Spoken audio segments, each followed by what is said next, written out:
Welcome back to the Aces Let's Do It podcast. I'm your host, Dominic Archer. Sitting alongside me is a classmate of mine at college, Evan Bruner. What's going on, buddy?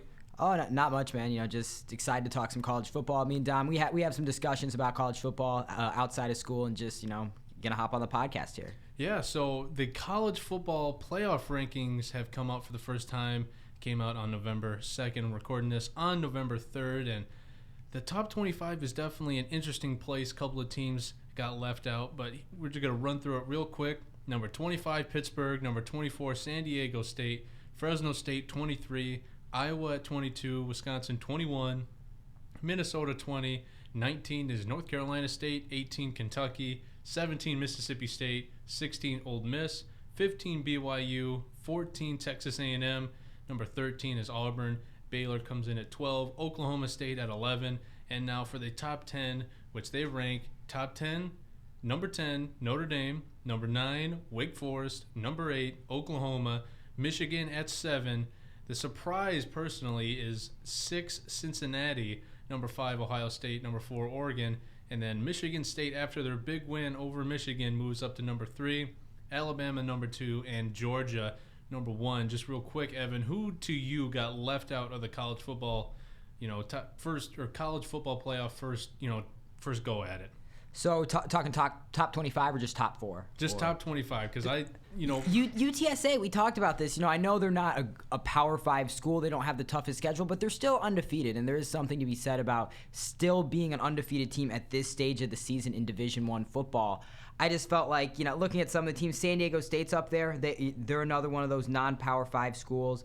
I thought that they could have been, not super high, but maybe 25, 24. Another one, I thought about SMU. They came in at 23 in the latest AP poll. They're another 7-1 school. And they'll actually play Cincinnati later this season, which could be a pretty good game. Yeah, San Diego State unfortunately lost to Fresno State. So if they had won that game, they probably would have taken Fresno's spot. But I agree with you. I've been keeping tabs on UTSA all year. This is actually the first year in which they've actually ever been ranked in an AP poll. So obviously they're looking for their first college football ranking. But, you hit it right on the head, man. To go undefeated regardless of division is really hard. I mean, they beat Rice 45-0. Now, Rice isn't the best football team in the world, but, Rice played Texas competitively, and then UTSA comes out here and blanks them. They played Louisiana Tech, beat them 45-16. So I definitely think UTSA should have gotten a little recognition. Now, I'm not saying they're a top 10 team, obviously, but it's always nice to see those non-Power 5 schools get into the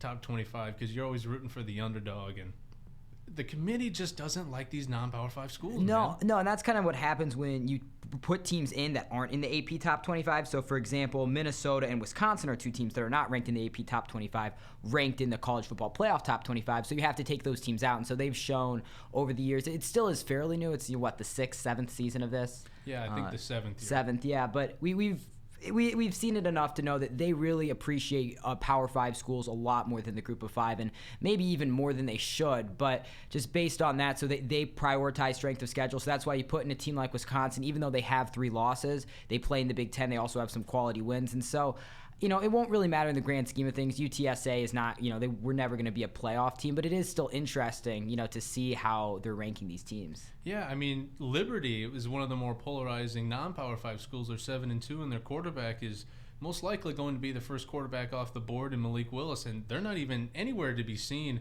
and I don't even think they're ranked in the AP poll, so that's very interesting. And tell me about the Cincinnati squad, because you hinted at it earlier. They are the number 6 team in the country. Now, in the AP poll, they're the number 2 team, and like I said, they're the number 6 team now. What do you think is the problem? Is it just because they play in a non-Power 5 school?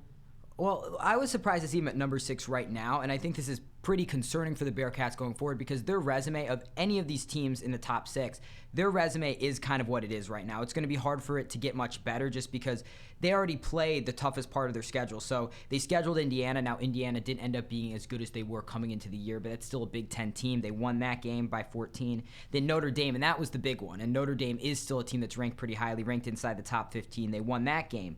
but they don't really have a chance to enhance their resume much beyond this. They have Tulsa, who's 3-5, South Florida, who's 2-6. They do have SMU, who's 7-1, but if the committee's not even acknowledging them as a ranked team right now, I'm not sure how much that win would do for them. And so this is kind of a difficult thing because we hear the committee say it's all about which teams have been the best this season and just keeping this season in mind. But even though they say that, it's hard not to think about reputation and recruiting rankings and, past seasons. And so, for example, has Alabama really been the second best team in the country this season? Just looking at this year? You could make the argument. I mean, Texas A&M, their one loss was supposed to be a pretty good team, and they have shown that they are a really good team. They just lost their quarterback early, and had they not lost him, I'm sure we'd be talking about him. A&M here in the top 10. Yeah, but I think it's a little bit more debatable. So I'm trying, but. They're number 2 though because you can't forget about that. It's hard to just take that out of it, and so it's hard to just watch and just say which teams are better. You do in the back of your head think about it, and so that's why even though you can have Cincinnati ranked ahead of Alabama in the AP poll, and I'm not necessarily mad at that because I just think Cincinnati's been better than them this year. If Alabama played Cincinnati, if Alabama was anything less than a double-digit favorite, I would jump on that line because I just think they're a much better team, and that's a tough thing for Cincinnati looking at it. Is Ohio State, for example. So Ohio State's 5, Cincinnati 6. Again, do you think Cincinnati could they beat Ohio State? It's certainly possible. It's in the realm of possibilities, but I don't know if I would expect that. Yeah, the top 6 to me, they got the right teams. Yeah, it's just the ranking is a little wonky. Now Georgia has obviously been the best team in college football, and I'm actually one of the very few people that wants to see Alabama succeed because I follow greatness. I love seeing these great teams, but Georgia by far and away has been the best team, so they're out of the discussion. Alabama at 2, I mean, I understand it, but we've seen that the committee this year has been like, all right, you lost a game, but what have you done in your wins, right? So Ohio State has a loss, they're the 5th team. Oregon has a loss, they're the 4th team. So it doesn't bother me who is in it. I definitely think that Ohio State is probably a little bit better than Oregon at this point in the year, but the head-to-head showed that Oregon can beat teams without Kayvon Thibodeau, and they beat Ohio State, not handedly, but pretty convincingly. Yeah, for sure. And then we talked about this off the podcast, that's going to be as impressive of a win as you'll get in college football this season, going on the road to Columbus. I mean, that's a tough place to play to begin with, and in winning without arguably the best defensive lineman in college football. Being able to win a game like that shows a lot, and that kind of speaks volume. I know their offense has not been as good without CJ Verdell, and that's going to be just a tough loss for them to overcome. What I would say is that with these 5-4 ranking, Ohio State has more of a chance to build their resume because they still play Michigan State and Michigan, and then assuming they win those games, they'll be in the Big Ten championship against either Wisconsin, Iowa, Minnesota's even making a run. But either way, it will be another ranked team. Oregon doesn't have the same type of schedule. They play Washington, Washington State, Utah, Oregon State. None of those teams are ranked. Now, they could play someone in the Pac-12 championship, but as of right now, Oregon is the only team ranked in the Pac-12 in the college football playoff rankings. Yeah, the Pac-12 has probably been one of the more disappointing conferences, at least in Power 5. Arizona State has been in and out. They were, a top, 25. That was it. I think their highest was maybe 18. USC was, top 15 at one point, and then they fired their coach, and now they've been kind of in limbo. But Oregon's resume isn't as impressive as Ohio State because let's say Ohio State beats Michigan State. They would have already beaten Penn State, who was ranked at the time, Michigan State, who's the number 3 team in the league or in the conference. So I don't know if Oregon has the staying power as opposed to a Michigan State. And it will be interesting to see how the committee weighs that head-to-head because it is big winning that game over Ohio State. But at the end of the day, I don't know if you can just value the head-to-head over a team that clearly has the superior resume. And we are talking a little bit in the future here. Ohio State still has a lot of work they have to do, but a 12-1 Ohio State team will be a significantly more accomplished group than a 12-1 Oregon team, even with that win over Ohio State. And I think a thing Ohio State could argue is, okay, we lost to Oregon. So our one loss is to a top 5 team. Oregon lost to a Cal team that isn't very good and a team that won't even be bowl eligible. And so between those, Ohio State will have more quality wins, and their one loss is a significantly, I mean, there's not really a good loss per se, but it would be a loss to a much better program than Oregon's loss. Yeah, to me, the only reason why Oregon is above Ohio State at this point is because they beat them. That's the only reason I can find. If CJ Verdell was playing for Oregon, I would have to think that Oregon may be a little bit higher in these polls, but I don't know if Oregon can stick around. Now, to me, one of the more surprising things about this ranking is Oklahoma coming in at 8. They were a top 4 team basically all year, and now here they are just at 8. What do you think is the committee's reasoning for them being at number 8? Well, I think you talked about it earlier. You said the committee, they're not as concerned as much about record. That's why Alabama with 1 loss can be number 2. And it's about what you did in your wins and, if you lost, how you lost. And Oklahoma, although they won, they've won all of their games, they haven't played a particularly tough schedule. So they beat Tulane by 5 points at the start of the year. There's not really an excuse for that. You have to be better than that. And I know Spencer Rattler was not great for them when he was their quarterback, but still, giving up 35 points to Tulane's offense, you just can't do that. They played Nebraska pretty close, barely beat West Virginia, and then Kansas gave them a bit of an upset scare as well. And so they still haven't played the tough teams. Now they have Baylor coming up pretty soon. That will be not this coming Saturday, but the one after that. Next Saturday, they have this week off. They'll be playing Baylor, so that will be a big game for them. Then they have Iowa State, who is currently unranked, but that's still a pretty good team. And then they'll have Oklahoma State. So they're another team that has a chance to really enhance their resume towards the end of this season. But it's hard to say just because they're undefeated. And this is the thing, they didn't just do this with Cincinnati. See, Oklahoma also is undefeated, and they are in a Power 5. But if you look at their wins and their strength of record and just how they've been winning these games, it's hard to say right now they're a top 4 team. What's interesting is, does Caleb Williams change that? Because I know they played Kansas pretty close, but the offense has looked significantly better with him. And if they're a team that keeps getting better as the season goes on, how much does an undefeated record matter? Because looking at these standings right now, I think there is a scenario where Georgia and Cincinnati might be the only undefeated teams going as we get into the playoff, because Michigan State still plays Ohio State. I don't know if they win that. Wake Forest, I guess they're 8-0, but I'm still not completely sold on them. So that would be the interesting thing to look at, is that because at the end of the day, they don't value an 8-0 record now, but if Oklahoma wins out and they're 12-0, does that change anything? So I really wonder if them changing quarterbacks hurts them, because, Spencer Rattler hasn't played horrible. I mean, he's still been a solid college quarterback. He just didn't meet expectations. Now they put this 5-star Caleb Williams guy in. He's been lighting it up. But, I almost wonder if that's the reason why they're at 8, because, the thing with the Big 12 is they don't play defense. They just, let's see how many points we can score a game. I mean, Oklahoma just put up 52 while giving up 21. So, Caleb Williams at this point is probably the better quarterback than, a lot of people thought Spencer Rattler would be. I just don't know if they, it's a surprise that they're at 8. But if you had told me that Oklahoma would be the one team of the top 4 teams ranked in the AP poll not to get in, I wouldn't be surprised. Because who are they going to play in the Big 12 championship? I mean, who's going to be really good? Yeah, I mean, there isn't really. So, again, you have Oklahoma State at 11, you have Baylor at 12. But other than that, you just don't have a ton. And even then, I don't know, because at the end of the season, so these teams are ranked 11th and 12th right now, they could easily fall. And so if you have your best win is against a top 15 team, that might be difficult to compete with a team like Ohio State, who, like we talked about, could potentially rattle off 3 top 10 wins. So what do you think will be a more impressive win? If Oklahoma beats, Baylor, or Oklahoma State, Baylor in at 12, Oklahoma State at 11, or Cincinnati's win over number 10 Notre Dame?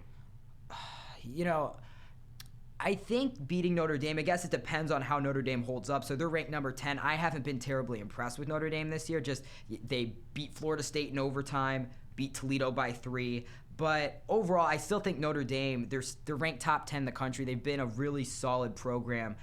I think that probably would trump anyone else in the Big 12 outside of Oklahoma. But I guess you just have to wait and see, because I also think it matters not just winning the game, but how you win. And so if Oklahoma beats Oklahoma State by 25, you might look at that and say, because that happened with Ohio State. Do you remember the inaugural playoff? They beat Wisconsin, who was ranked 20th, I believe at the time, something like that. But it was 59-0.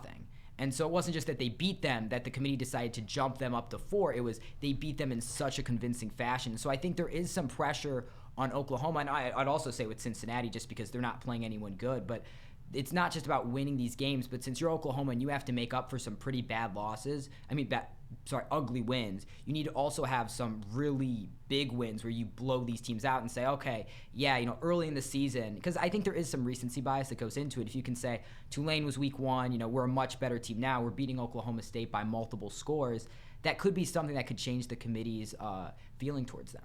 So of the top 25 teams, who is a dark horse for you to get into? Because I don't know if Cincinnati has enough, oomph left in their schedule. Obviously, non-Power 5, and they only play SMU, who is going to be their toughest task to this point outside of Notre Dame. And, SMU's not even ranked. So who to you is an outside team that you would say, I would be willing to bet that this team finds a way to get in? Willing to bet might be a little bit of a stretch because I think of these teams currently in the top 6, I think all of them have a pretty good shot. Cincinnati's the one that, like we said, just they need a lot of help. They're going to need teams to lose. Them winning out will not necessarily permit them getting in. You do have to bring up Wake Forest. And I know that the ACC has not been very good this year, but they're 8-0. And so they could get in as an undefeated team. They don't play Clemson this year, so here's their upcoming schedule. They have North Carolina this week. Then they have NC State, which is the only other ranked team in the ACC. I do apologize. They do have Clemson, second to last week of the season. And then they have to close out with Boston College. They win that, they potentially win the Pac-12 championship game. That is a team that could be 12-0, 13-0. But again, they would need some more help with that. I think outside of them, Notre Dame's 10th right now at 7-1. I think they would need a lot of things to go their way to get in. I think that would be really tough. Same thing with Oklahoma State, Baylor, Auburn, and then you start getting into the 2-loss teams, and that could be an interesting discussion with Alabama. If they were to lose to Georgia in the SEC championship game, could they still get in as a 2-loss team? But for these other teams that already have 2 losses, I don't really think there's much of a path for them. So I'm going to throw out a team here that you're going to look at me and say, I don't know, Dom, but I'm going to go ahead and put Michigan as a team that if you told me Michigan finds a way to get it done, not only would I be happy, but I'd be like, I can see it, because if they can beat Ohio State, that is going to be a huge win for them. And then their one loss is number 3 Michigan State. So if they get to the Big Ten championship, actually they couldn't, right? Because what they would need to happen is they would need Michigan State to lose to Ohio State, and then I'm not sure how the tiebreaker would work then, because you would have 3 one-loss teams and they would all have lost to each other. So I don't know exactly, but they would need to have some type of tiebreaker. But I agree. So they would have to win the Big Ten, I believe. I don't think they could get in as an 11-1 second team in their conference. But I think that's another good one, especially given how close they played Michigan State. They're definitely an elite team. And so I guess that is one, because between Michigan State, Michigan, Ohio State, all 3 of those teams could get in. The Big Ten West, Iowa for a little bit looked like they could be that team. Not anymore. But the Big Ten has 3 teams that have real shots. And unfortunately for those teams, they all play in the same division. But I really like what I've seen from Michigan's run game. I've been saying it all year. Of all of during the Harbaugh era, this is the one team that I think can really go head-to-head with Ohio State, because Michigan has changed its mantra. I know Cade McNamara threw for over 300 yards this past week, but they want to run the football. And Ohio State's chink in the armor on defense is the run defense. We saw Oregon play them very good. Early in the year, they saw that Minnesota was able to run the ball very effectively against them. So if Michigan can, they had to go away from the run game in that Michigan State game. They were down 4 points, had to get down the field using the passing game. But Harbaugh wants to run the football. He's going to come out guns blazing against Ohio State, because he knows that if he doesn't beat Ohio State this year, I don't care what'll happen. If he doesn't beat Ohio State, they're going to fire him. And it's sad to say, but when you take on the Michigan job, the number one thing you have to do is beat Ohio State, and he has yet to do that. Yeah, and you also think about really the 2 main games that matter the most to Michigan fans. Obviously Ohio State, but Michigan State as well. And those have been the 2 teams he has a very bad record. I know he hasn't beaten Ohio State. He's beaten Michigan State maybe a couple of times, but still a losing record against them. The one thing I will say about Ohio State is their run defense has gotten much better as the season's gone on. So early in the season, you're right, Minnesota struggled a lot. Minnesota's also run the ball really well this season. Even without Ibrahim, they've done a really good job. Oregon ran the ball really well. But the last few weeks, Penn State's leading rusher had 13 yards for 20 carries last week. Indiana, leading rusher, 5 carries, 17 yards. You're also seeing teams not run it as much. You're seeing them throw it a little bit more. But that would be probably the interesting thing, because I think Michigan does finally have a style that could match up with them. I don't think if you have McNamara throwing the football 40, 50 times, then that's just not winning football for them, so they need to establish the run. But I would agree. I'd say this is maybe the second time in the Harbaugh era I've looked at a Michigan team and felt like they could really compete with Ohio State. Yeah, this coming down the stretch is going to be a lot of fun. I believe there's only, 4 or 5 weeks left of conference play, and then you start getting into the bowls and the championship games. But I really like Michigan. Another team to kind of look out for is, you're right, Wake Forest. A lot of people haven't been talking about, because this has really been the first time that Wake Forest has been relevant in football for at least a while. And they have a really good offense. They just dropped 45 on Duke. Now, Duke is, one of the bottom dwellers in the ACC, but they're still a Division I team. They still have to, put the ball in the end zone. They did it. They put 45 points on the board. So, and this is why I think there needs to be an 8-team playoff.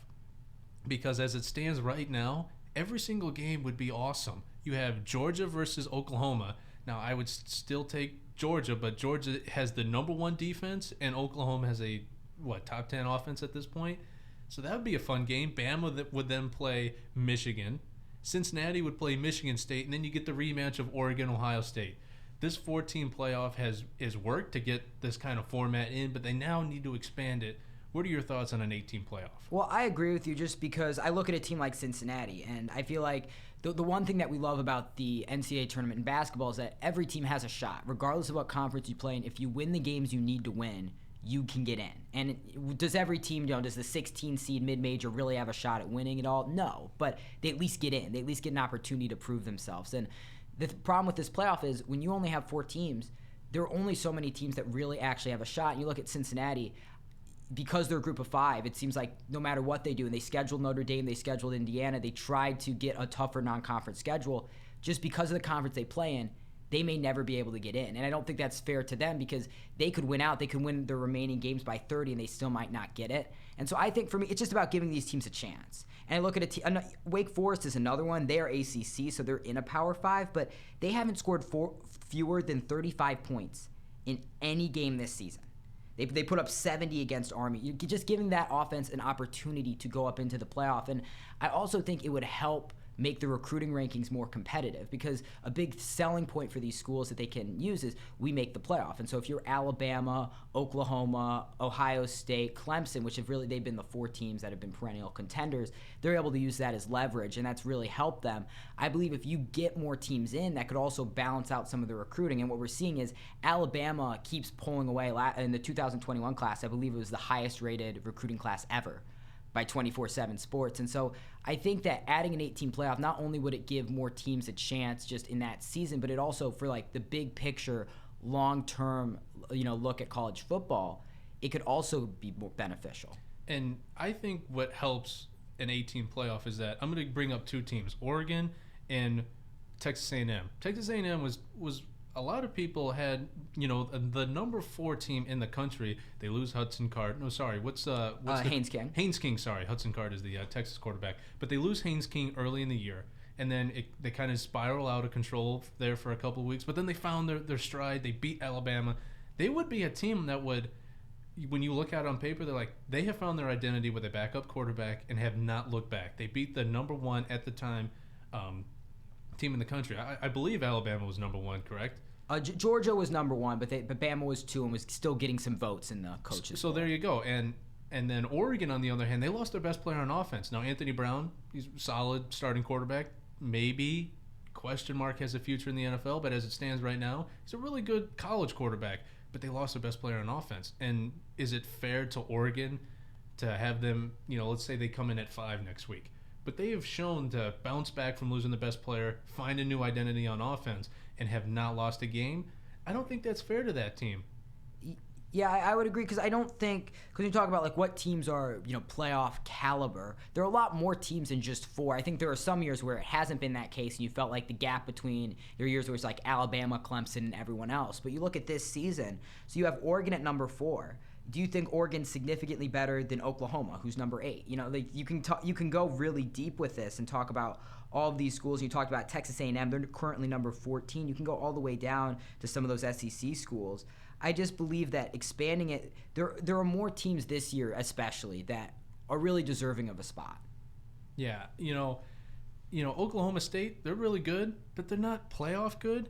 But you could make the argument that Notre Dame is playoff good because if, let's just say that Cincinnati gets in, they only lost to Cincinnati by 11, 2 scores. They had to use 3 different quarterbacks in that game because I believe, what's his name, Jack Cohn. Cohen, yeah. He got hurt early in the game, so they had to go to the backup. Backup didn't play. They had to put the third string in. So, Notre Dame has an argument like, listen, if we have our guy, we might win that game. But here they are, number 10. They lost to the number 6 team, who is not getting a lot of recognition. So this 8-team playoff, I think, is as big as you can get. A 16-team playoff, then you're just getting into, a lot of nonsense. Yeah, and also you have to remember, with college basketball, you can play 2 games in 3 days. And so you can get away with having this 68-team field and have all these rounds. With football, you need at least a week, and they usually have more than that in between these games. So then we're talking like we're playing into mid-January, February. That kind of stretches it. So I agree. I think 8 games is probably the most. 8 teams, I should say. I did hear some people talking about a 12-team playoff. I wouldn't be opposed to it. I guess you just have to see how it would work. I don't know how I feel about having like bye weeks and stuff like that for college, but I just think at the end of the day, it was a great change over the BCS system. But I think just because it's an upgrade doesn't mean it's perfect, and I think you should still keep working with what you have until you feel like it's the best it can possibly be. Yeah, the 4-team, it was good. In that first year, was it Oregon, Florida State, Alabama, and who was the other team? You said Ohio State. Yeah, Ohio State. So those 4 teams definitely were the best 4 teams, and Baylor and TCU, they were getting a lot of votes, but I don't think they would have really competed against an Alabama or an Ohio State. But this is the one year where you can go down the list and go, Oklahoma, Michigan, Cincinnati, Ohio State. They're all really good football teams and could probably compete with the top 4. Yeah, and I guess that's been the argument against the expansion of the playoff in years past, is where you've had the 1 and the 2 or the 3, like just significantly better than the rest of the field. And so you run into these games, like for example, last year, Bama was blowing out everyone. But this year, I agree. I don't think there's too much separating these teams. If Georgia played Alabama today, that's a toss-up. I would even say like Michigan State, Oregon, that's a toss-up. I don't believe there's too much separating these teams, and I guess that would be the argument that people would keep with if they wanted to keep it at 4. Is this year's an exception? Most years where you have, because there have been a lot of blowouts in the playoff era. And so that would be the only argument to that, like LSU when they had Joe Burrow. The same thing. Did you really want LSU beating up on the 8th-ranked team instead of just keeping it as 4, because it couldn't be competitive as a 4-team playoff? Yeah, then I wonder if a 6-team playoff, it would just have to, depend, right? Because this is the one year that you look and go, yeah, 8 teams can compete, but last year it was Bama and everyone else. I mean, it was Bama, I guess Ohio State with Fields, but, Clemson wasn't even that. When you kind of looked at it in a microcosm, Clemson was just a, beneficiary of a bad conference, and we're seeing that now. Yeah. So, I like the playoff, but I definitely think there needs to be some realignment of their thoughts, because I think Cincinnati has a legitimate argument of being a top 4 team. So then I would ask you, then, of the 5 teams ranked ahead of them, like, would you, because we know, like, they are capable of beating some of these teams, but if they were to play Oregon today, would you pick them over Oregon? Would I pick them? Most likely not, but I think Oregon, of the 4, is the one team that they can really go toe-to-toe with, because even Ohio State just has so much more talent. I would say that I'd say Cincinnati could compete with Michigan State too. Yeah, Michigan State is the other one. Now, I've been watching a lot of Michigan State games. Mel Tucker has them really good, and their win over Michigan legitimized them. I thought they were just, they were winning games because they were playing, the Indianas and the Wisconsins and the Iowas. But they have shown that, yeah, this is a real team. They've got some studs on the offensive line. And, Peyton Thorne, for a second-year starter, has played really well. I mean, he chased Rocky Lombardi out of town, and he's, doing good things over at NIU. So they've got a really good squad over there in East Lansing. Yeah, I would agree with that for sure. The one thing that's interesting to see is that Vegas isn't necessarily showing them the respect that you would get as the 3rd-ranked team in the playoff. Only a 3-point favorite at Purdue this week. We saw Purdue beat Iowa. Now, it turns out Iowa may have not been as good as people thought they were at the time, but it is interesting to see that even though they are the 3rd-ranked team in the country, they're still not getting that same type of national respect. Yeah, this year's playoff committee is definitely been interesting, because if you had asked me last week, does University of Wisconsin even crack top 25, I would have said no. They have the worst starting quarterback of a Power 5 school. Here they are, ranked above number 22 Iowa. a lot to take in this first week. Let us know what you think down in the comments. This has been the Aces Let's Do It podcast. I'm Dominic Archer. That is Evan. Hope to see you guys next time.